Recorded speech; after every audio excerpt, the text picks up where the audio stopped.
Pagbukas sa Fire Prevention Month, gisugat sa sunod-sunod nga insidente sa sunog sa managlahing dapit sa Metro Cebu. Ani ang report. Kini ang nagdilaab nga kalayo nga milamoy sa mga Pinoyanan sa sitio Naba sa barangay Mambaling. Nahitabo kini pasado alauna gahapon sa adlawon diin nahinanok ang tanan busa gisiguro lang og salbar sa mga mulupyo ang ilang kinabuhi o gipasagdan nga maabo ang ilang mga kaptangan. Gisa sa fourth alarm ang sunog nga hingpit na paong alas 3 na skadlaon. Gisusi pa sa mga bombero ang posibleng hinungdan sa sunog nga nagbilin og danyos nga 1.5 million pesos. Nanguy-kuy na po sila og mga pieces of evidence para atong mapadala sa uluhang buhatan sa atong arson laboratory para masuta nato unsa gi hinungdan sa maong sunog. Samtang gisusi sa RTV Balitang Bisdak ang dapit og kini ang among naabtan nga mahaliging kawayan na lang nga salin sa sunog ang nagbarog. Tungod kay ginama sa light materials ang mga balay dali ra kining gilamoy sa kayo. Usang balay ni Susan Gabiola sa naugdaw kinsa wa gyud siya napunit sa iyang mga butang. Wadyo ko na punit bisag isa. Ang ako lagi siguro akong anak nga masakiton.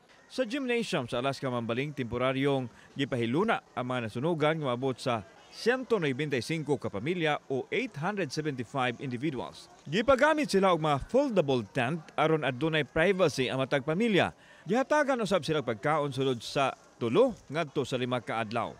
Mohatag-tag financial assistance sa ato ang house owner totally damage is 20, partial is 20, then the renter and sharer is 10, then absentee owner ganang nagbala kay balay pero ipapuyan og lain is 5,000, then bid spacer o lodger is 5,000. Gisundan kini sa lapan nga grass fire sa barangay Guadalupe. Din gikaon sa kayo ang kakugnan o kasagbutan nga may gilapdong kapin sa usa ka hektarya.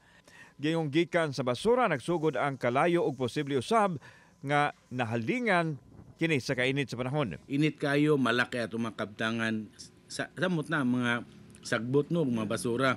So gamay na to nga sipyat, gamay na to nga pataka o kanang way mga disiplina nga mga tao pataka laglabay silang upos sa sigarilyo.